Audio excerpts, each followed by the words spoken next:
Welcome back to the Orange and Steel podcast. My name is Etemi and I am your host. Joining me on the podcast today is Seyi Banigbe, a powerhouse who wears many hats. She's a corporate lawyer, the founder of the jewelry brand Bland to Glam, with shows like Binging with Game Changers, Cooking with Game Changers, and Chatter That Counts. She's also the author of Can You Handle Help? And most recently, the face behind her new talk show, Bringing It Down with Seyi Banigbe. After over a decade in corporate, Seyi made the bold decision to transition into full-time entrepreneurship, a move many dream of, but a few make. And today, we're talking about how she transitioned from corporate life to entrepreneurship and what it really takes to build multiple successful brands. So stay tuned and enjoy the conversation. Hello, Seyi. Welcome to the Orange and Steel podcast. Thank you for being here. But before we dive in, can you briefly introduce yourself? Hello, Etemi. It's a pleasure to be doing this with you. Thanks for inviting me. I'm Seyi Banigbe. I'm a lawyer and I'm a serial entrepreneur. I'm the founder of Bland to Glam, the jewelry brand. I'm also the founder of Nivo and Tac Media, which is a media company where we specialize in creating and the distribution of, TV shows. As you know, we're talking about transitioning from corporate life to entrepreneurship. So my first question is this. Can you share your story of how you got started in entrepreneurship while still working a 9 to 5 job? Entrepreneurship, I'd say, had been a part of my life way before I even started working, right? I'd say I grew up with an entrepreneur. My mom worked with the Lagos State all through, all through, but I never saw her not have a side gig. I never saw her not have a side business. She was either selling jewelry or doing contracts with the government and stuff like that. So that to me seemed like the norm, like the normal thing that human beings do, And so by the time I got to uni, and I started having needs. The pocket money wasn't enough. Of course, the first thing that came to my mind was, girl, start selling, and right from university, I would sell clothes, shoes, accessories, and just various fashion items to make sure. For me, it was once my fellowship, in fellowship, they need to buy a guitar, piano. So for me, I just needed all that extra cash because I needed to give, I needed to promote the work of God and all of that. So yeah, it started then for me. So even from the moment when I left school, law school, by then I was able, because before I started off getting stuff from all these aunties that would travel abroad and bring stuff. I get stuff off them in Nigeria. But by the time I was finishing school, I started traveling myself, shopping on the high streets, sales, all that stuff. So that just continued till I got into PricewaterhouseCoopers. And once I got employed, I told myself, hey, because then I used to sell everything from clothes, shoes, this. I told, okay, what can I continue doing that won't inconvenience me as much? Considering I was getting into, consulting, PwC would engage you, right? So it just hit me like jewelry. First of all, I love jewelry. I've always thought jewelry is overpriced in Nigeria compared to what it was sold, how it was sold abroad. And I thought when I used to sell everything, I would bring like a box, maybe like a paint bucket of jewelry, and then 2 traveling bags of clothes. And the profit I'll make on the jewelry would be almost as much as the profit I'll make on the clothes. So I just thought, it's as if this jewelry thing is easier to just manage. I can put it in my boots, in my bag, and life keeps going. Yeah, I hope I've answered your question. So this is something you were even exposed to, and maybe you didn't even realize that you had it in you. But of course, as you grew older, you began to see that, and Yes. that's really good. And how did you manage your time between your 9 to 5 job and your entrepreneurial ventures? For me, I've respected the concept of honoring the time the employer has bought from you. I see employment as an employer literally saying, I'm buying 8 hours or so of your day, it's mine. So I've always known to respect that, that's sacrosanct. So, Like when I was at work, I'll tell my friends, oh, after work, let's go to my booth. I have some stuff. So some people at work will buy from me. But soon Mm, enough, I grew beyond. I mean, how many earrings can you really sell to people that you see every day, So I grew beyond that, and it then became something whereby I gave a lot of attention to when I got back from work over the weekend. Yeah, and over the weekend really. So those were challenging times because, I mean, soon enough I hired someone. My husband says, "Look, Shay, you can't keep doing a boot business. If you really think you want to do business." And he got me this little store in Anthony Village, said I needed to hire that. That's when I'm serious, this, that. So, for me, then I'm thinking I'm paying rent. I have the staff I'm paying. You better be serious. So after work, I was headed there. Weekends, constantly at it. How can we yeah. grow?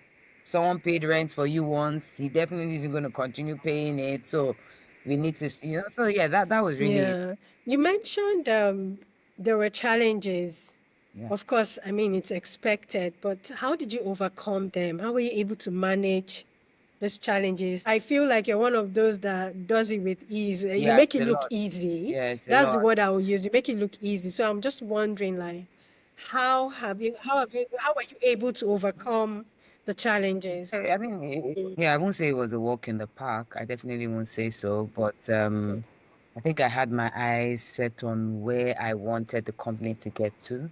I'd always said from the moment I started Bland to Glam officially, when I got someone to build a website, because it actually started off as a website. I thought I was going to just keep selling online, but I noticed the market wasn't ready to buy fashion online. So, the business had to evolve into a brick and mortar structure.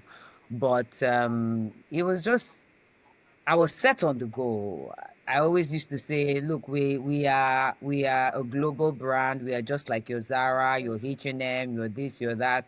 So that big picture had always been there for me, right? So at the moment, I think that risk or that responsibility of also having to pay a salary, pay rent, it just made me it just made me wake up, and like Yeah. every time, anytime I got to market Mhm. or to, do work, to think, to plan, to grow, I just seized it, right? Because I I can't fail. I shouldn't fail. More so, investment has been made. I bought stock, I paid rent, I'm paying a salary. It has to just make sense. It has to. And with that in mind, I knew I couldn't be the most social person. I knew I couldn't be the most available person, like you're everywhere. No, no, no, no, no. So, yeah. So it was just being very disciplined with my Oh, great. time. So, in terms of identifying which business ideas to pursue, how did you identify them? Like, I know you have detergent, the one when you clean, what are they called? Dispensers. And then, of course, you started your jewelry business. And if I remember back, before you even started working, you were selling makeup. So how did you decide and Yeah, yeah, yeah. identify what businesses to run, while you were still working? Yeah, I mean, from what I said, you'd see that it was kind of organic for me, right? I like fashion. I've always liked fashion. I always tell people till tomorrow, they say, what business can't you do? I say I can't sell food. Like it scares me. Like like the thought of What you mean? giving someone something to eat and they will come back tomorrow and say the person is in Yeah. the hospital, that I poisoned them. As they know, not just the thought of it makes me cringe, and I'm like, no. So I guess I play to my strength. For me, I've always been that person that like, oh, combine this with this, you're gonna look nice. Oh, so it's my thing. It comes to me naturally. I like to make people look good. I like to see people looking good.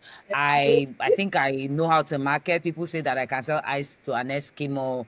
So combining all of that. So I love that you reminded me that I sold Mm, makeup for a while, right? So that one, makeup was just like a 1 to 2 year stint. A new brand came into Nigeria. They said they needed people that, would just put it in their boots. I mean, I knew how to do I did my makeup today. I've always known how to do this basic makeup. I'll do mm, my, so I just thought, and they were giving, if you signed up as a distributor, their margins were fat, right? Which was, so sometimes, yes, there's passion, but this one, I was like, man, this, the cost price and the selling price. I can make some good money here. Oh, okay. And then if you Yeah. remember, once I just see your face, I was like, Etemi, I have just the right shade for you. In fact, dude, I was no makeup artist. I had not gone to any marketing, I be makeup school. But with my little knowledge in makeup, this eye pencil, if you use it here, boom, boom, boom, lip, and so I guess that one was as a result of the fact that I could talk.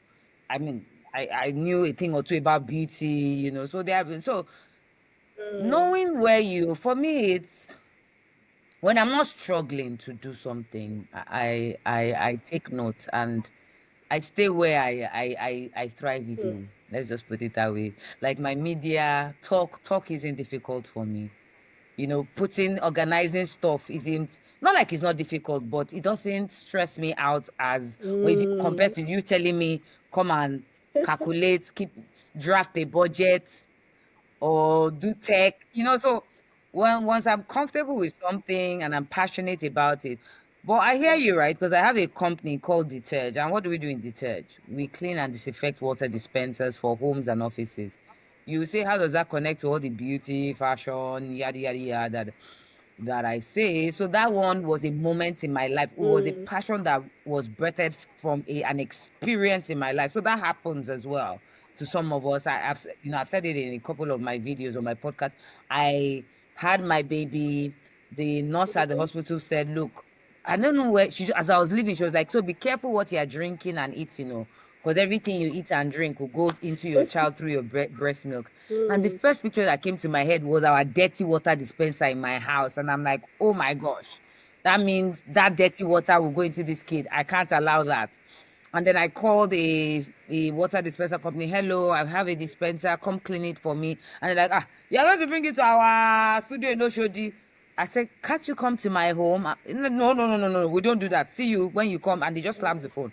And, holy anger. I was just like, no, Nigerians can't be going through this. Are you telling me that companies cannot come into my home, provide professional, clean service, and help me That's a disinfect my dispenser? I said, no, I will solve this problem.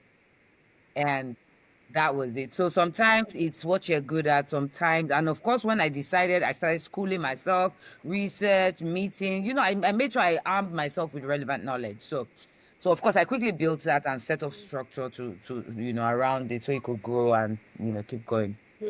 So yeah, so I deliberately said all these things so that you'd see that there's many ways really that people can use to, zone in and say this is what is for me. Sometimes your comfort zone, sometimes it's yeah. an experience in life that just hits you and you can't let it go. And sometimes it's really that you are gifted, like you thrive at it easily. Not like I mean, well, if you give me makeup to sell now, I'm like, makeup is not the first, second, or third thing I'll think of selling, but I knew I could do it, so we might Yeah. as well make the money.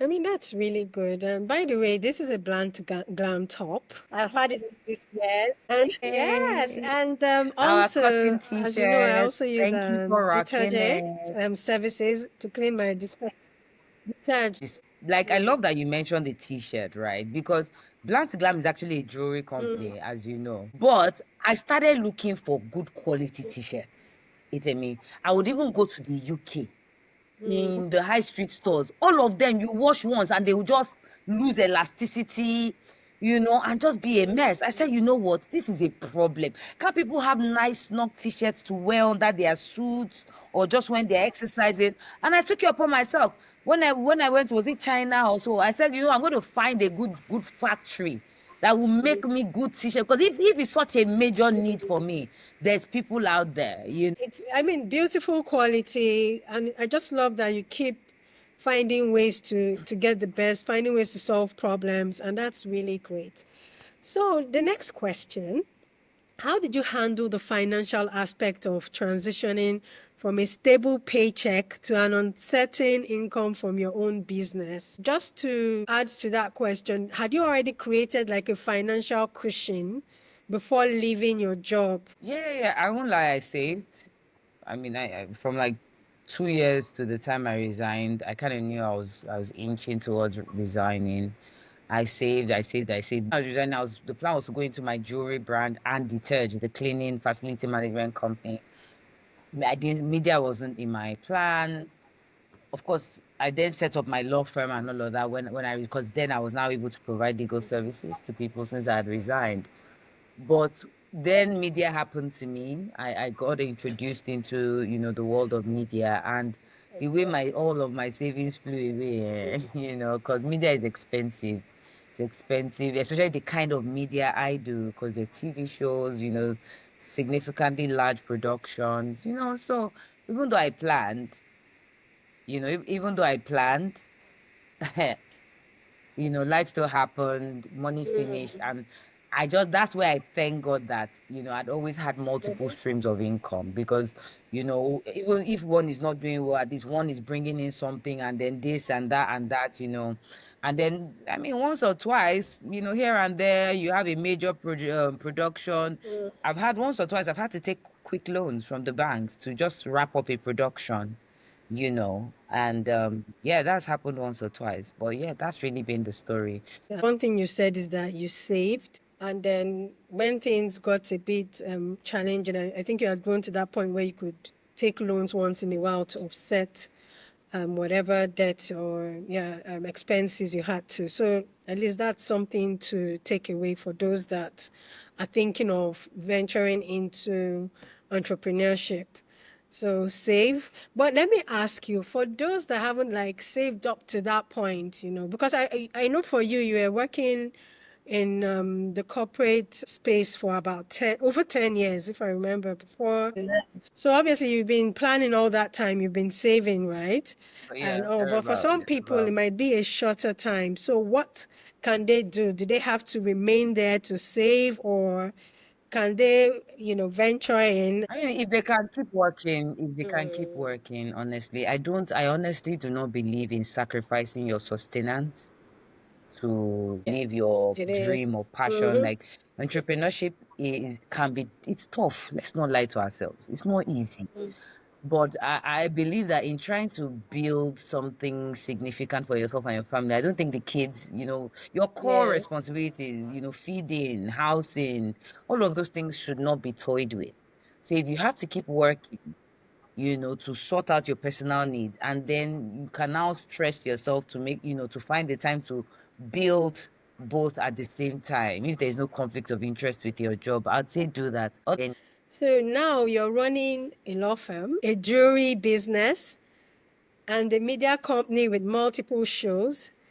How are you juggling all of this without getting, feeling like going gaga, like basically, how are you still sane? Exactly. You're starting your podcast, it's something I'm going to And I started mention my later, but podcast recently. and then there's deterge I didn't even mention. So how are you juggling all of this and still staying sane? I won't underestimate the importance of hiring right. I have a team I work Oh with. wow. When you talk about the jewelry, we are open 7 days a week. Mm. 7 days a week in 7 locations nationwide. That's a lot. From 9 a.m. to 8 Mhm. p.m. every day. And it's not just within Lagos, Enugu, Ibadan, Abuja, Okay. all of that. Oh, yes. I mean, I definitely have Mm-hmm. a team I work with, because even though I'm doing all of that, even while that is going on, then for the media, weekends we are airing on what, maybe about 8, 9, 10 stations.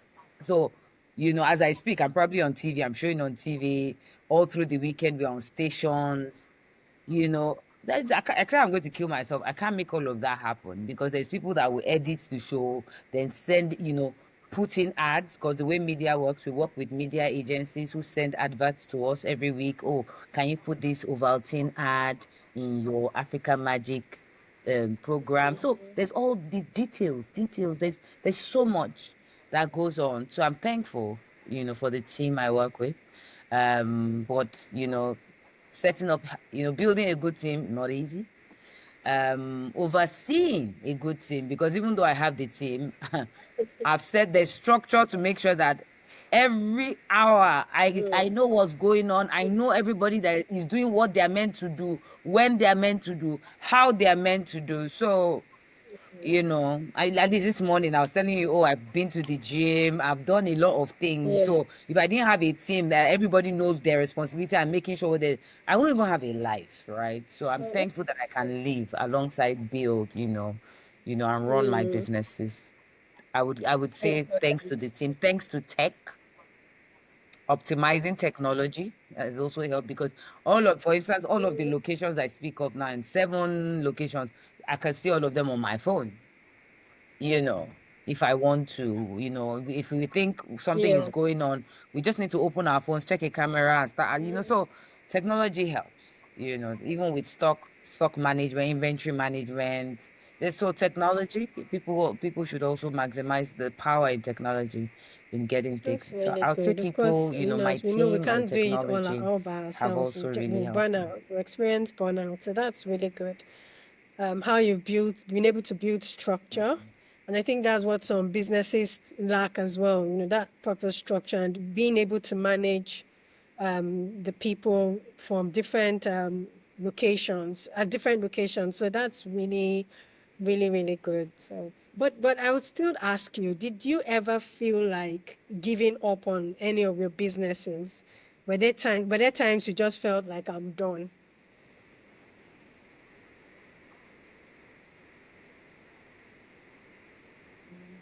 Yeah, even till today, sometimes, I mean, life happens, right? Some things happen, and you know, you're just like, Hmm. but even in the days where I didn't have so much at stake, it just, it just, it just was never, I mean, from the moment once I get sure that this is what I'm meant to be doing, I'm being sure about Hmm. me getting sure about what I'm meant to be doing is both physical and spiritual for me. I have to be Yeah. good at it. It has to make sense. It has to make financial sense. It has to have the ability to make money. But also, I have to have peace. I have to be at peace with, what I'm doing. I have to get some level of satisfaction and joy and fulfillment, from it. So if all of that is intact, as far as I'm concerned, the rest is growth. I like to, one day, I mean, this was about 3 weeks ago. I walked into one of my malls. I saw the staff, they were on their phones. Hmm. They're not meant to be on their phones. I could see them on TikTok and stuff like that. I got quite upset Yeah. because at the time I met them, they were not meant to be on phones. You human beings will always be human beings, right? So, I went with my kids. I dropped her, I wanted to drop, and I told her, let's go. So apparently she was watching me, my 10-year-old. She was like, she now started saying, mommy, sorry. I'm like, oh no, that Mhm. my face is straight because I'm thinking of how to solve this problem in all of my locations. Yeah. Because I've walked in here and I've seen this problem, I tell myself it's happening everywhere. And I have to solve it. I have to nip it in the bud. And I told her, you know what my role is? My role is that I am the chief problem solver of my company. So my job is to solve problems. So, sweetheart, mommy is okay. Yes. Mommy is just thinking of how to solve this because I must solve it. That's my job, right? So, and that's how I view problems in the business. The problems arise to be solved. So let's solve it. Let's go over it. I always tell myself, the likes of Zara, all these people that have global businesses, Nike, Adidas, they don't have two heads now. So if they can do it, I we mean, can that's do the it what too. I mean. With running a business, you have to have that grit and doggedness, no matter what, And then I mean, that's just like a very good mindset to have for challenging situations, and it's something to really take on board. Even for myself, I'm just listening to you. Like the problem is going to be solved, and once you think solution, that's what you will get. So that's a great one. So thank you for sharing that. Now, I want to talk about one of your Hmm. shows, Binging with Game Changers. And for me, that's such an inspiring show. I mean, the caliber of guests you bring and, invite on the show are real changers in their industries. And I know it has impacted a lot of people, including me. Thank you. So I want to just know what inspired you to create the show, and even for you, what impact has it had on you personally? I mean, why did I create the show? I've always loved to empower people, to Yeah. lift, to teach. I'm not like teaching the academic way, but just to share knowledge. always been my thing. And that even started right from even my time on campus. I pastored, I led in the fellowship, always, all of that. So that's always been me. And so when I was going to have a fashion party for Bland to Glam, Mm. and I mean, when the budget came, I was like, God forbid I will spend all this money and Mm-hmm. people will just dance and laugh, eat and go. They won't learn anything. God forbid. So we said, okay, we'll have an interview segment. We'll call it an Yeah. evening with game changers. We'll speak with successful women and people will get to learn. So we got the founder of Zaron, Funke Bokno, Adeswai Tomi, and we did the interview. And then someone saw the recording, or rather, I had given someone to help me edit. People were like, "Oh, it's so beautiful! It Mm. was so impactful." I said, "Okay, let me put it on a CD and sell." Me, I like business. I was like, if the interview was so rich, let me put it on a CD and sell. That one to can fetch some money and to help some people. I gave it to an editor, and I guess he then was like, Look, there's something here. I mean, God uses people. Even if God has been telling you something you don't want to hear, He will speak through, even if it's a donkey, right?" And he was like, "Look, there's something here. You are so passionate about this whole success Mm. thing you're talking about. Like, why don't why don't you, instead of packaging it into CDs, let's package it into a talk show. And you, instead of begging people, you get into their homes through their TVs and you say what you have to say. And you would even make money, from branding and advertising while you're doing what you love to do." I mean, of course, I laughed it off at first, but with time, I thought to take up the challenge because I thought, wow, that would be really amazing if really I can impact the whole nation. It sounded, far reaching, but I was like, hey, let's give it a try. Well, that's a great one because I have been personally inspired by that. So it's just nice to know what motivated you to do it. And yeah, thank you. Thank you for that platform. And thank you for all the work that you do. What practical steps can someone take to start their entrepreneurial journey while still employed? I'd say whatever it is that is burning on your inside, do something about it.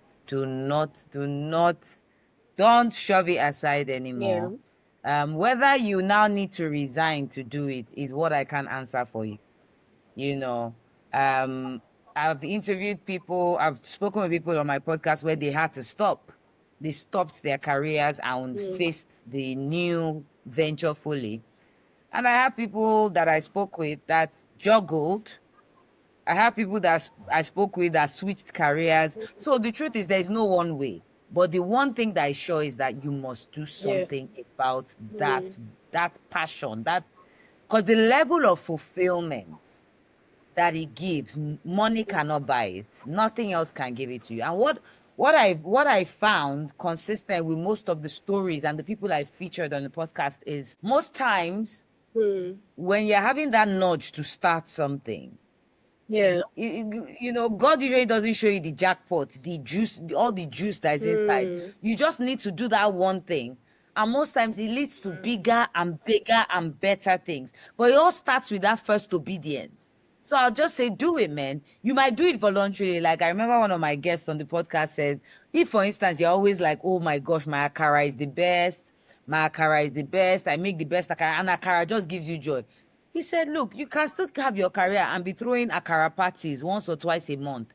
From the akara parties, anything can come out of it. People might start ordering. You might start a restaurant, but you haven't left your job, but you're doing something about what you're passionate about, right? So that's what I would say. Just start. It might not fetch you money at first, but do something about it. So thank you very much, Shay, for all the beautiful nuggets. But I want to ask you a last question. What are your final words for someone who is about to jump into entrepreneurship? What words of encouragement can you give to someone in that situation? What are my final words? I would say, live your dreams. I'd say you were brought to this earth not just to earn a salary or to have kids and build a house and buy a car. You're made for more. So discover the more and, give the world, bless the world with the gift of you. Yeah. For me, it's more than even about revenue. Because the truth is, if it's about money, we can make money from anything. It's about the change you can make to society. It's Yeah. about leaving the world a better place. It's about giving the world what the creator wired into you and you alone. Nobody can do anything like you. There can be 1,000,001 restaurants. Nobody can do a restaurant like you. So we are waiting for you to do it. Wow, thank you. What a wonderful time, and what a wonderful way to wrap up this session.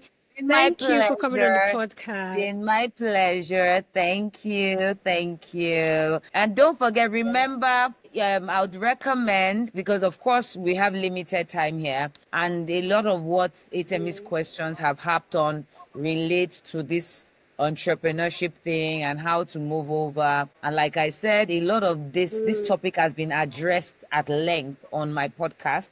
On YouTube, it's Seyi Banigbe, and on the podcast platform, Spotify, Amazon, is also Seyi Banigbe. No, well, on those platforms, is breaking things down with Seyi Banigbe. Instagram, I am at Seyi Ban, SHEYIBAN. I say all of this so that you can go and dig into more knowledge on this topic that Itemi has highlighted today. Thank you, Itemi, for having me. Thank you. And I'll definitely put all the links down in the caption so you can go there and click on it. Thanks again. Have a lovely day and keep winning.